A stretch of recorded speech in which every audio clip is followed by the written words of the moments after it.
Assalamualaikum warahmatullahi wabarakatuh. Kawan, sebelum Anda memulai aktivitas hari, kita ikuti kajian Syarat Hikmah Dialog Fajar. Assalamualaikum warahmatullahi wabarakatuh. Selamat pagi kawan, bertemu lagi di program Dialog Fajar bersama saya Aprilio Abi, dan juga di depan saya sudah ada Ustadz Umar Jaini, kawan-kawan dari Pesantren Al-Quran Nurul Falah Surabaya. Kita sama-sama. Assalamualaikum Ustadz. Waalaikumsalam warahmatullahi wabarakatuh. Alhamdulillah, sehat Ustadz. Alhamdulillah. Mas Abi? Alhamdulillah, semangat juga.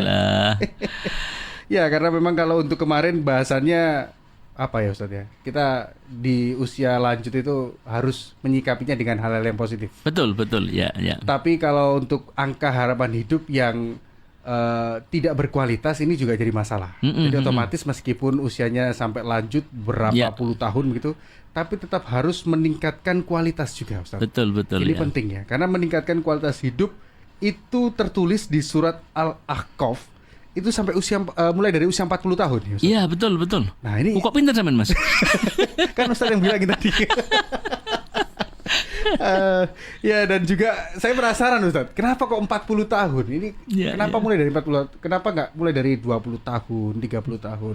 Apa bedanya? Nah, ini monggo untuk langsung dijelaskan. Meningkatkan kualitas hidup di usia 40 tahun. Silakan Ustaz Umar. Terima kasih. Assalamualaikum warahmatullahi wabarakatuh. Waalaikumsalam warahmatullahi wabarakatuh. Alhamdulillah alladzi khalaqal mauta wal hayata liyabluwakum ayyukum ahsanu amala. Wa huwal azizul ghafur.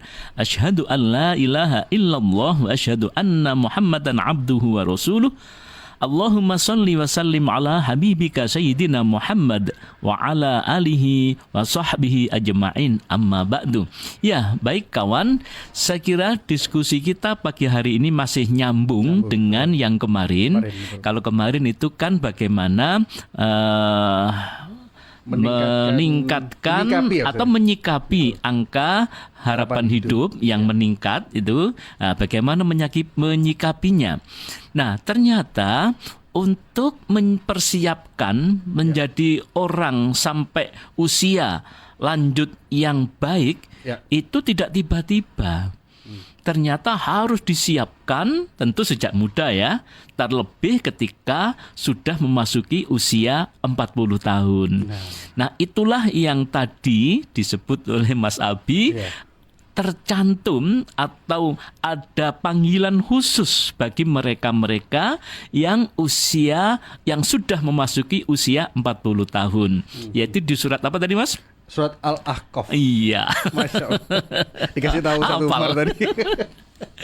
Ya, bunyinya begini kawan. A'udzubillahi minasyaitonirrajim. Hatta idza balagha asyuddahu wa balagha arba'ina sanatan qala rabbi auzi'ni an ashkura ni'mataka allati an'amta 'alayya wa 'ala walidayya wa an a'mala shalihan tardahu wa aslih li fi dzurriyyati inni tubtu ilaika wa inni minal muslimin. Artinya kawan, hingga apabila dia telah dewasa dan umurnya sampai 40 tahun, dia berdoa, ya Tuhanku, tunjukilah aku untuk mensyukuri nikmat-Mu yang telah Engkau berikan kepadaku, kepada ibu bapakku, dan supaya aku dapat beramal soleh yang Engkau ridhoi. Berilah kebaikan kepadaku dengan memberi kebaikan kepada anak cucuku. Sesungguhnya aku bertaubat kepada Engkau dan aku termasuk orang-orang yang berserah diri. Nah, jadi kawan, kembali kami tegaskan bahwa orang-orang yang sudah usia 40 tahun itu ada panggilan khusus atau peringatan khusus di dalam Al-Quran tadi itu. Said Qutb itu menafsirkan begini, usia 40 tahun itu merupakan puncak kematangan dan kedewasaan. Pada usia ini sempurna segala potensi dan kekuatannya, sehingga manusia memiliki kesiapan untuk merancang, berpikir secara tenang dan sempurna. Pada usia ini fitrah yang lurus yang lurus dan sehat mengacu pada apa di balik kehidupan dan sesudahnya, mulai merenung tempat kembali dan akhirat. Jadi pada usia ini, usia yang sudah matang, Kemudian matang itu apa? Karena memang dia sebagai individu, usia 40 tahun itu sebagai individu, dia punya tanggung jawab ke bawah, yaitu anak-anak dan istrinya. Sedangkan ke atas, dia punya tanggung jawab ibu dan bapaknya. Waduh, ini berarti istilahnya maju kena mundur kena. Ya, itulah jadi tanggung jawab ke bawah, tanggung jawab kepada anak dan istri, tanggung jawab ke atas, tanggung jawab kepada orang tuanya. Nah, orang tuanya berapa usianya? Gambarannya, kalau anaknya sekarang umur 40, gitu kan, kira-kira ya, sekitar 40, maka orang tuanya berkisar usia 60 tahun, gitu kan kira-kira. Ya katakanlah kalau dulu usia nikahnya 20 tahun ya, maka ditambahlah dengan 40, berarti kan ketemu 60 tahunan. Rata-rata begitu, atau 60 sekian dan seterusnya. Nah, pada usia 60, sebagai orang tuanya ya, itu 60 adalah usia yang tentu sudah mulai menurun, fisiknya menurun. 60 70 itu kan sudah mulai menurun. Yang terbayang pada dia adalah pingin sekali dia itu selalu bersama anak cucu-cucunya. Anak cucunya, kemudian pingin juga ada keterbatasan perlu dibantu. Ya mungkin kadang-kadang kalau sudah usia 70 itu ke belakang saja sudah mulai kesulitan, tanda petik ke belakang itu ke kamar kecil gitu kan ya. Macam-macam lah. Nah, maka usia 40 ini adalah usia yang sangat menentukan. Jadi punya tanggung jawab yang besar ke bawah dan ke atas. Ke atas dan ke bawah gitu kan ya. Nah, maka kawan, bagaimana di usia 40 ini kita bisa menjadi orang tua yang hebat untuk anak-anak kita, tapi juga menjadi anak yang hebat kita ini umur 40 kepada siapa? Untuk siapa? Untuk orang tua kita. Karena kan orang tua itu tadi itu selalu pingin selalu bersama anaknya. Doanya kan begini doanya. Yang doanya itu kan kita selalu berdoa, Rabbighfirli wali walidayya warhamhuma kama rabbayani shaghira. Ya Allah, ampunilah orang tua kami, ampunilah kami dan orang tua kami, dan cintailah, sayangilah orang tua kami sebagaimana menyayangi kami waktu kecil. Nah, doa itu untuk siapa sih sesungguhnya? Orang tua itu. Doa untuk orang tua. Tapi sesungguhnya doa itu untuk diri kita supaya sadar. Supaya sadar bahwa ya bagaimana caranya Allah menyayangi orang tua kita seperti kita waktu kecil itu, artinya sebenarnya doa itu untuk kita. Agar kita bagaimana bisa menyayangi orang tua kita yang renta tadi itu, yang perlu banyak pertolongan, banyak kelemahan-kelemahan. Kita berdoa kepada Allah supaya kita ini bisa menyayangi mereka seperti ketika Dia menyayangi kita waktu kecil. Ini yang sulit, Mas Abi. Itu dia. Itu yang sulit. Nah, ketika orang tua kita sudah mulai renta, kadang-kadang ya namanya renta ya. Ya, itu banyak memerlukan pertolongan.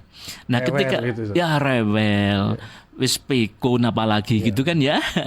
Nah, kadang-kadang anak-anak ini tidak semua siap untuk merawat orang tua kita ini. Bahkan banyak terjadi itu antar anak yang satu dengan anak yang lain saling iren-irenan. Apa iren-irenan itu? Iri hati. Gitu. Iri. Oke, Mbak iki gak tau nyambangi wong tua nih, misalnya begitu. Nah, kadang-kadang bertengkar antar saudara. Ketika ditempati orang tuanya keberatan. Maka kemudian dipindah ke kakak yang satunya atau adik satunya. Adik satunya juga begitu. Ke panti jompo akhirnya. Akhirnya ke panti jompo. Nah, itulah kawan, kita diingatkan Sampai-sampai diingatkan betul di Al-Quran tadi itu. Itu loh orang tuamu yang nyusui, yang susah mulai kecil selama sekian tahun. Menyusui, bagaimana merawat kamu.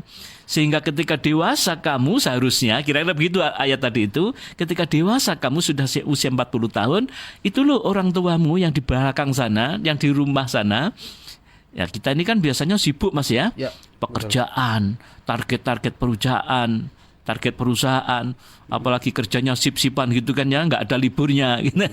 Sabtu juga masih masuk, Ahad juga masuk, sehingga kadang-kadang kita lupa bahwa di belakang sana ada orang tua kita yang mereka sangat rindu kehadiran anak-anaknya.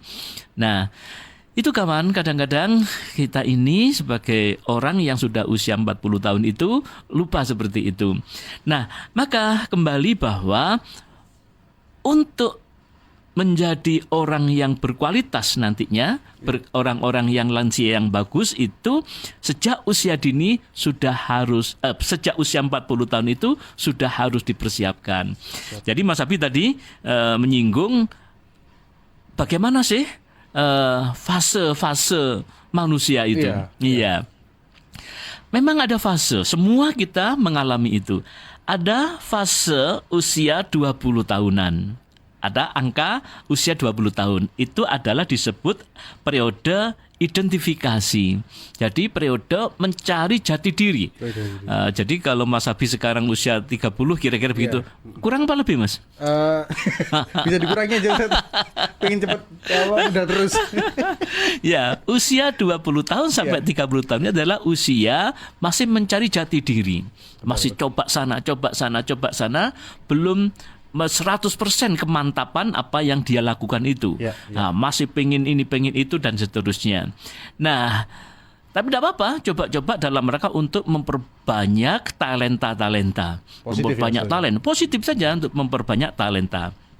Nah, barulah kemudian usia 30 tahun, yaitu periode penting, di mana di situ sudah fisiknya kuat, kokoh, kompetitif ya kan, usia 30 tahun itu kompetitifnya tinggi, punya energik, kemudian kreatif, mengembangkan track record, selalu berpikir dan merenung apakah prestasinya sudah tepat dan bisa meningkat.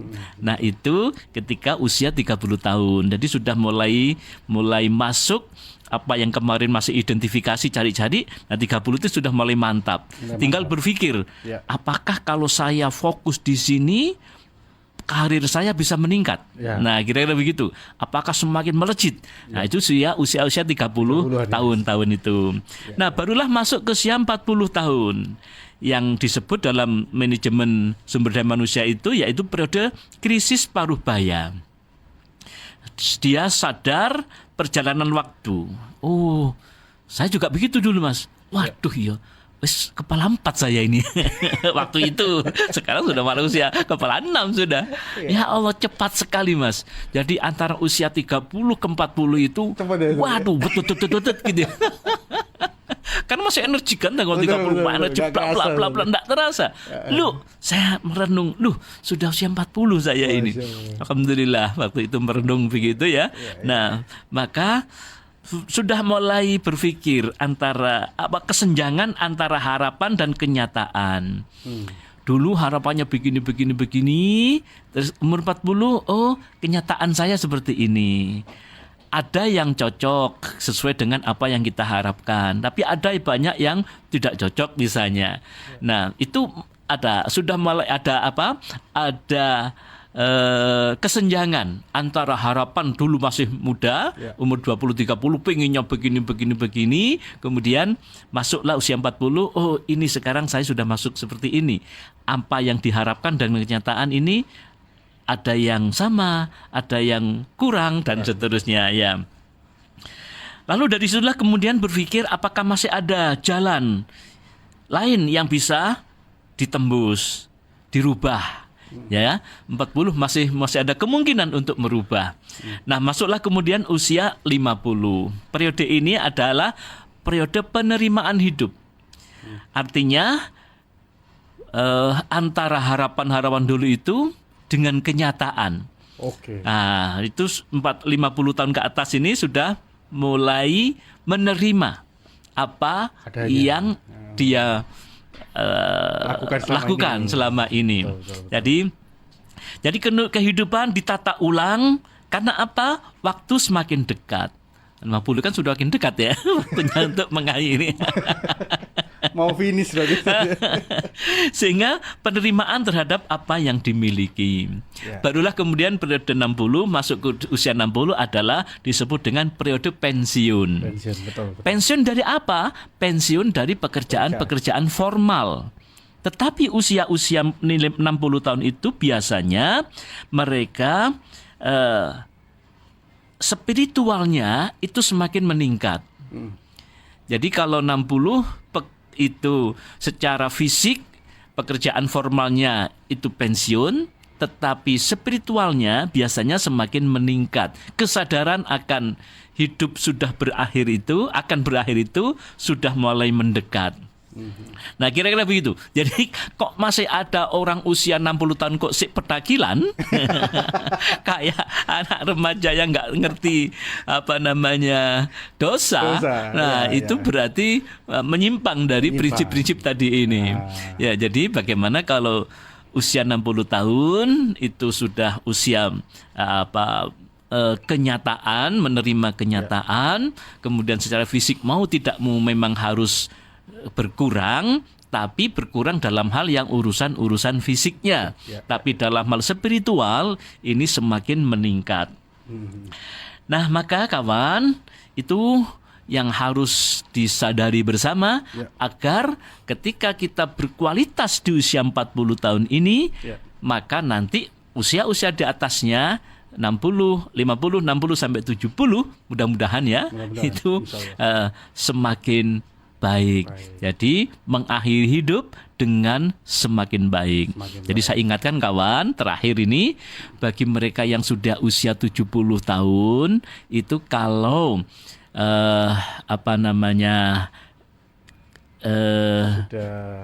kalau rata-rata 71 tahun ya, rata-rata umat ini tadi harapan hidup.